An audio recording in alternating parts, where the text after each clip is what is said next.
Buhay pag-ibig ng mga Libra to, guys. Okay? Kung kayo ay Libra at umiibig kayo o iibig, ito ang inyong buhay pag-ibig, guys. Okay, Libra, this is for you. Buhay pag-ibig ng mga Libra. Tingnan natin ang inyong buhay pag-ibig.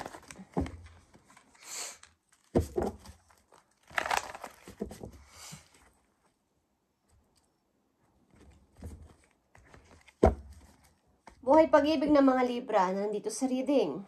Tingnan natin. Message for Libra sa kanilang buhay pag-ibig. Okay, guys. Libra, this is for you. Heart-to-heart conversation and pay attention to the red flags. Okay? Is reverse. Because maaaring may person na gustong lumapit sa inyo at makipag-usap, makipagbalikan, o makipag-ayos ulit, but ito ay naka-reverse ang pay attention to the red flags. Ang ibig sabihin, maaring ini-ignore nyo na ang tao na to sapagkat alam nyo na ang kanyang kamali ang ginawa sa iyo at ayaw mo na siyang pagbigyan pa. Sa susunod, na paulit-ulit na paghingi ng sorry, pagmamakaawa, at alam nyo na kasi na ito ay red flag. Okay? Tingnan natin ang mga messages sa inyo, Libra, sa inyong buhay pag-ibig.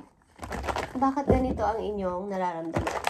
Okay, guys, mga Libra na nandito sa reading, ang ilan sa inyo dito ay may tampuhan ng iyong maaring asawa or may nangaliwa dito o meron ditong may ka-third party, Libra, sa inyong relation, at ang tao na to ay humihingi sa inyo ng sorry o nagmamakaawa. But ito ay isang red flag, guys.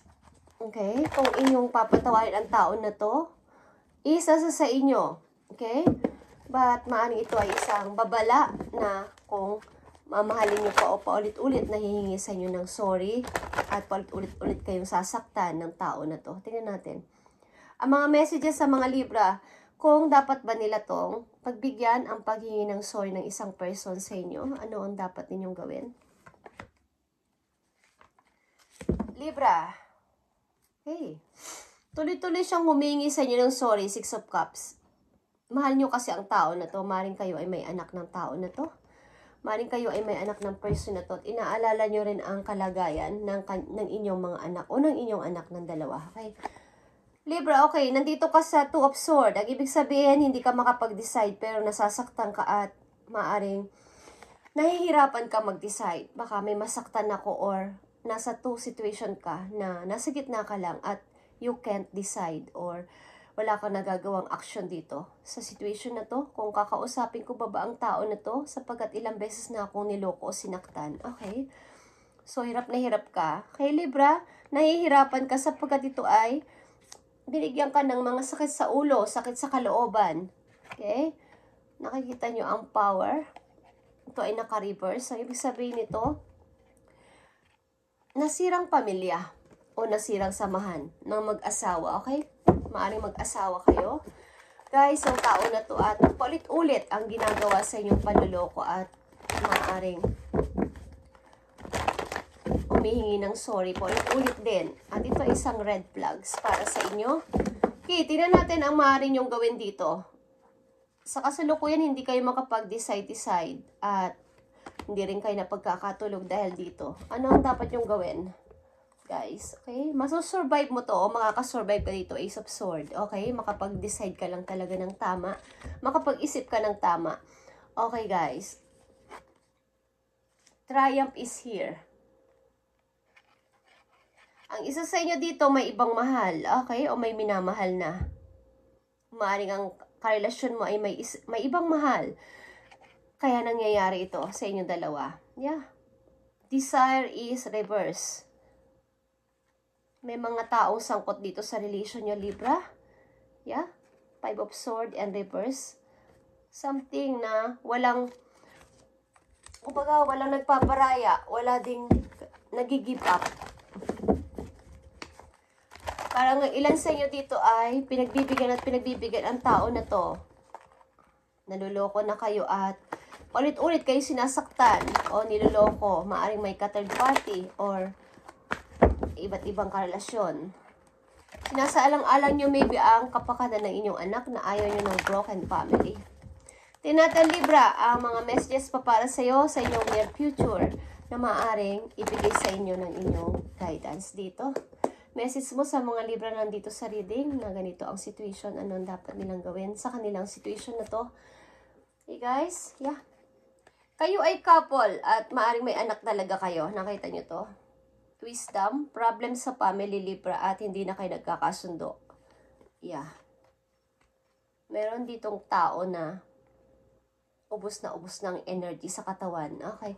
Sapagkat heartbroken or talagang may sangkot ditong third party, guys. Okay? Mga dapat ninyong gawin, guys. Two of Swords and Reverse. Dapat na kayo mag-decide. Okay? And balance. Balance is justice. Then, okay?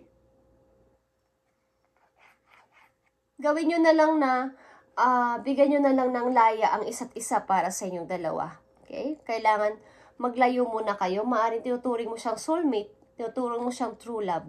But kailangan nyo maglayo ng dalawa. Okay? Kayo, guys, ay kasal ng person na to. May sinumpaan kayo na hindi kayo maghihiwalay kahit anong mangyari, kahit anong problema sa family. Is may sinumpaan kayong dalawa na walang iwanan kahit ano pa ang maging problema, kahit ano pang maging obstacle natin. Okay, but nagkakaroon ng ups and down ng inyong samahan. Isang message na lang dito sa card. Okay. Tingnan natin. Ang message pa. 9 of Cups, guys. Okay. Palayain nyo na, guys, ang sarili niyo sa tao na to. Awakening is here. Ginigising ka ng iyong angel. Ang iyong mga guidance na gumising ka na, Libra, sa kinalalagyan mo. Gumising ka na sa kinasasangkutan mong situation na to, sa relation na wala na, okay? Magkakaroon ka ng fulfilled o sa iyong sarili kapag ginawa mo to. Magkakaroon ka ng kaligayahan. Kailangan may mag-sacrifice dito o umalis ng kusa. Isa sa inyo, okay? Okay guys, mga Libra na nandito sa reading, ito inyong situation na tingnan natin ang love message dito. Anong mga naging dahilan o magiging dahilan, okay? Kung hindi pa ito nangyayari sa inyo at ganito ang inyong situation sa inyong family is maging handa kayo at gawin itong guide, okay? At i-grow nyo pa kung kaya nyong i-grow ang relation nyo hanggat maaari. Huwag kayo maghiwalay kung mabibigyan ng solution o mapapag-usapan ng inyong pamilya kung ito ay kasal, okay?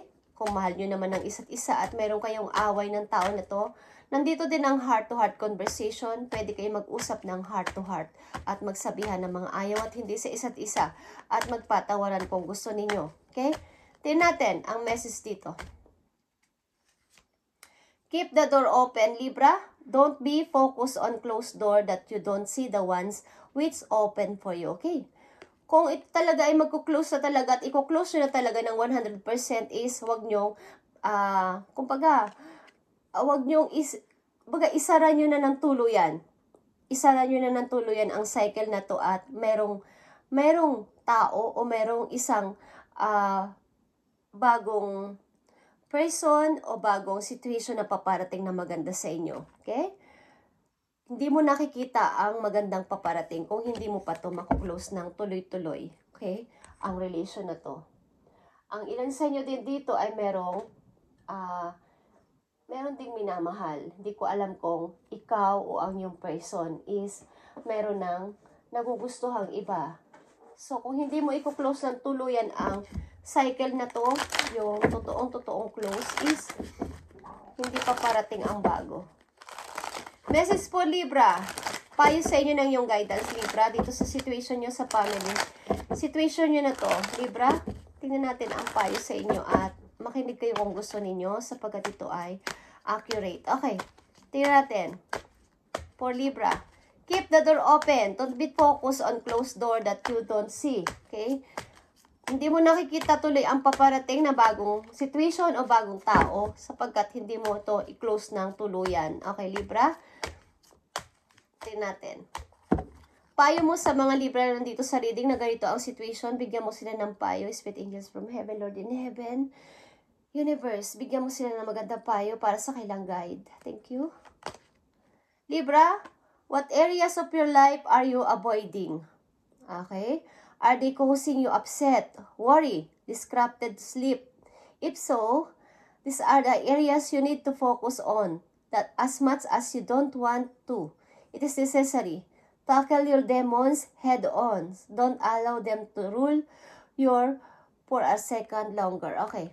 Nagkakaroon kayo ng hindi pagkakatulog at anxiety or nadidepress na rin ng ilang sa inyo dahil sa situation na to. So kung ano sa area ng inyong life, ang ganito ang nangyayari sa inyo, mga worries at sleepless at night, nagpapadescribe sa inyo is, ito ang bigyan nyo ng focus ngayon, sa simula ngayon kapag napanood nyo to, at i-avoid nyo o wag nyo nang patagalin pa sa inyong isip ang ganitong bagay. Okay? At isa pang message for you, Libra. Sit in silence, okay? From a moment, Libra, and listen. The answers you have been seeking are finally coming to you. Truly trust and believe that you are going to make it and be exactly where you need to be. We are on this journey with you. Hang in there, it's not much longer, okay? Hindi na magtatagal at ang mga prayers nyo is matutupad na. Maaring pinagpipray nyo na hanggang kailan ako sa situation na to is ginagabayan kayo ng inyong mga guidance.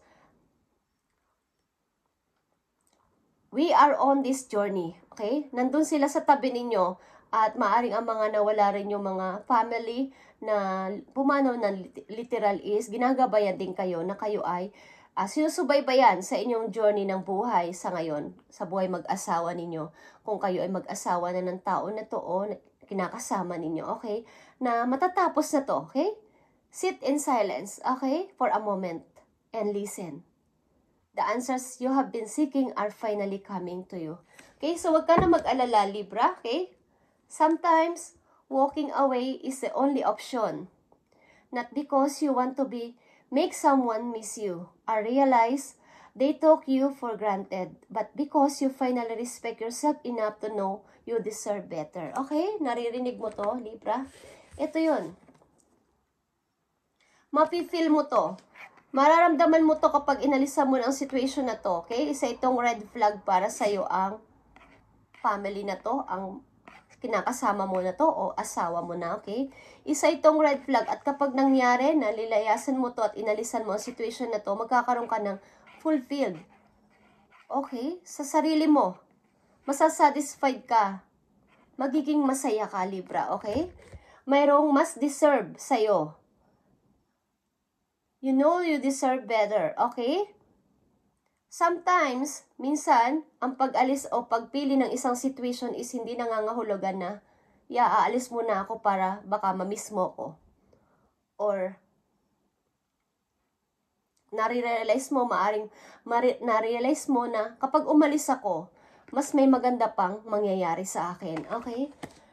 Ito, Libra, ang inyong reading sa inyong maaring ito ay buhay mag-asawa, okay? Or sa kinakasama ninyo, or matagal nyo ng boyfriend o girlfriend na hirap na kayo sa situation at paulit-ulit ang ginagawang paghingi ng sorry o pagkakamali ng tao na to.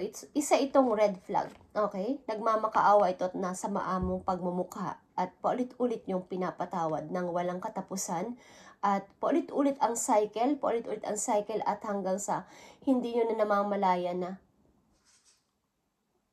tapos na yung chance. Okay, Libra? Thank you and God bless, Libra. At i-update natin to sa mga susunod pang araw.